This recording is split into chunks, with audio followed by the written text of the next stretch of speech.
Dans ce premier épisode de Bloc à Bloc, nous abordons une question centrale pour l'avenir de nos sociétés. Que signifie le phénomène Trump dans le contexte du déclin de l'hégémonie américaine? Et quel rôle peut jouer Bitcoin comme pivot d'un monde en recomposition? Bienvenue dans Bloc à Bloc. Ici, on ne suit pas les tendances, on les déconstruit. Entre géopolitique, philosophie, technologie émergente et finance critique, ce podcast vous propose une lecture rigoureuse du monde qui vient.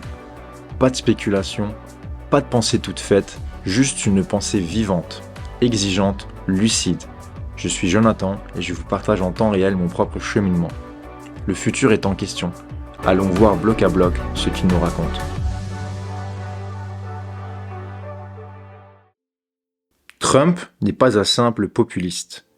Il incarne une tentative de réforme radicale du système impérial américain, comparable à la perestroïka de Gorbatchev en URSS. Trump succède à un système vieilli et figé, déconnecté des réalités populaires. Cette tentative de réforme se manifeste à travers sa volonté de transparence, ouverture de dossiers secrets, comme l'affaire Kennedy, USAID, et un discours de retour à l'intérêt national, protectionnisme, fin des guerres inutiles, recentrage sur l'industrie et critique du dollar roi. L'idée que les États-Unis vivent sur le dos du monde grâce à un dollar hégémonique rejoint une critique lucide de l'Empire. Mais le récit ne tient pas sans tension. Le Trumpisme est truffé de contradictions. Absence de vision systémique. Protectionnisme sans politique industrielle. Je m'explique. La politique protectionniste de Trump est appliquée sans un plan industriel global, sans préparation des chaînes d'approvisionnement, ni montée en compétence de la main-d'œuvre. Aujourd'hui, les États-Unis souffrent d'un effondrement de leur base industrielle et technologique, notamment par manque d'ingénieurs. Le capital humain est orienté vers la finance et le droit, pas vers la production. La véritable menace pour l'industrie américaine n'est pas la Chine, mais Wall Street. La nature impériale du système américain rend toute réforme illusoire, tant que la structure repose sur la ponction mondiale via le dollar. Les élites américaines obsédées par le contrôle du dollar ont raté la mutation du monde multipolaire, représentée aujourd'hui par les BRICS.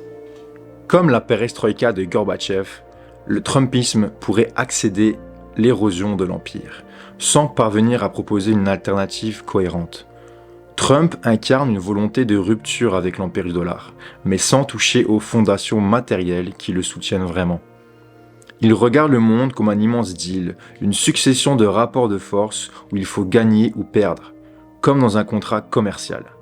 Il transpose cette logique du business à la scène internationale, comme si la géopolitique se résumait à une série de transactions isolées sans vue d'ensemble.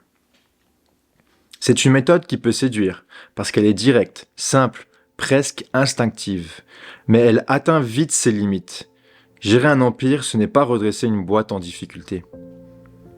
Maintenant, soyons clairs, c'est ma lecture.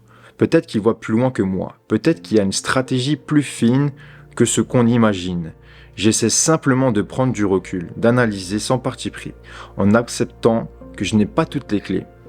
Le monde reste un chantier complexe, incertain, mouvant. Et c'est justement cette contradiction qui rend le Trumpisme si révélateur. Il ne l'annule pas, il l'expose. Il montre à quel point on vit une crise politique profonde, une époque qui cherche du sens, une fin de cycle qui ne sait pas encore comment rebondir.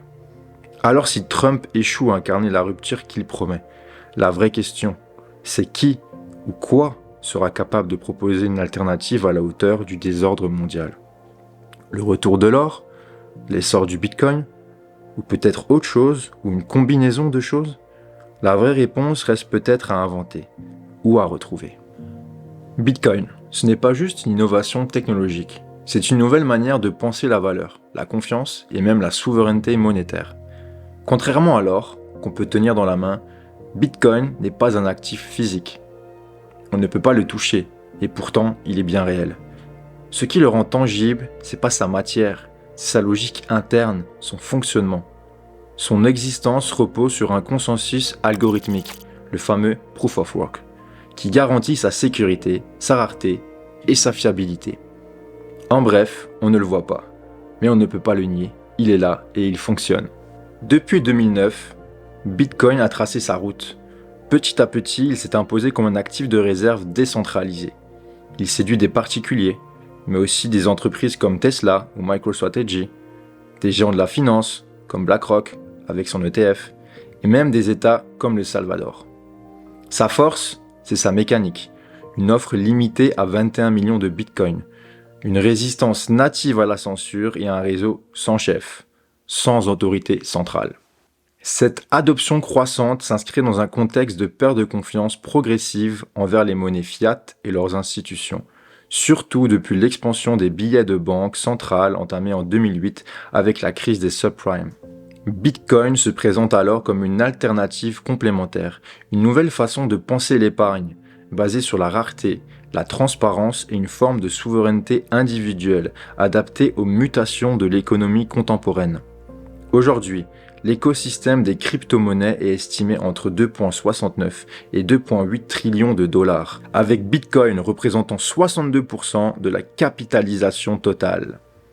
Il est désormais interconnecté aux grandes dynamiques macroéconomiques et aux marchés technologiques, tout en affirmant progressivement ses propres logiques de valorisation indépendantes des cycles traditionnels. En avril 2025, après l'annonce de Donald Trump d'imposer des tarifs douaniers à l'échelle mondiale, un événement inattendu se produit. Bitcoin devient temporairement plus stable que l'indice S&P 500. L'icône de la vieille finance tangue pendant que l'actif rebelle, longtemps vu comme volatile, se transforme contre toute attente en encre dans la tempête. Ce paradoxe révèle quelque chose de profond. Les lignes bougent entre ce qu'on appelait hier le risque systémique et ce qu'on commence à percevoir comme souveraineté numérique. La question se pose, et elle devient de moins en moins théorique. Bitcoin peut-il vraiment devenir une monnaie d'État ? Dans un scénario où la confiance envers les devises nationales s'effondre, que ce soit à cause d'une inflation persistante, d'une instabilité politique ou d'une crise de liquidité, Bitcoin pourrait émerger comme un outil de diversification monétaire pour certains États. Pour l'instant, son adoption reste marginale, mais elle n'est plus purement théorique. Certains pays l'explorent déjà, en particulier dans des contextes bien précis. Économie fragilisée, pays en développement, ou encore États sous sanctions financières à la recherche de solutions pour contourner les circuits dominés par l'Occident. Et l'actualité nous donne des exemples concrets. En avril 2025, la Chine et la Russie ont commencé à utiliser le Bitcoin pour certaines transactions commerciales, notamment dans le secteur de l'énergie. Une manière directe de se soustraire à l'emprise des systèmes de paiement internationaux traditionnels. Bitcoin n'est pas vu comme une baguette magique, mais comme une alternative pragmatique, parfois la seule, dans un monde où l'accès au système financier mondial est de plus en plus conditionnel. La question reste ouverte. Bitcoin peut-il coexister avec les monnaies nationales ? Devenir un outil parmi d'autres pour les États ? Ou restera-t-il cantonné aux zones de crise et de rupture ? Je n'ai pas de certitude. Je ne glorifie ni ne condamne. J'observe, j'analyse avec le plus de rigueur possible. Une chose est sûre, Bitcoin avance. Et dans un monde en quête de repères monétaires, son rôle futur mérite attention. Il ne provoque pas de rupture immédiate, mais ouvre une phase d'expérimentation mondiale. Un laboratoire à ciel ouvert où États, entreprises et citoyens cherchent à redéfinir la monnaie. Trump et Bitcoin, à première vue très différents, ont pourtant été portés par une même dynamique. Remettre en question les fondations de l'ordre établi, que ce soit sur le plan politique ou monétaire. Mais là où Trump incarne une tentative de réforme interne au sein d'un système vieillissant, Bitcoin propose une autre voie. C'est celle d'une émancipation technologique, sans chef, sans frontières, sans intermédiaire. Ce parallèle n'est pas un jugement, c'est une grille de lecture. L'un cherche à modifier les règles du jeu depuis l'intérieur, l'autre avance en périphérie en s'appuyant non pas sur le pouvoir politique, mais sur la puissance d'un protocole et la logique du code. Comme l'écrivait Marc Aurèle, ce qui trouble les hommes, ce ne sont pas les choses, mais les jugements qu'ils portent sur les choses. Dans un monde où les équilibres monétaires vacillent, où les citoyens cherchent de nouveaux repères, où les technologies décentralisées défient les anciens monopoles, une question reste ouverte. Et si la souveraineté de demain n'était ni centralisée, ni hors sol, mais multiple, ancrée et vivante? Peut-être plus technologique, peut-être plus locale, peut-être plus partagée, ou peut-être encore inventée. Bloc à bloc, face aux défis du siècle.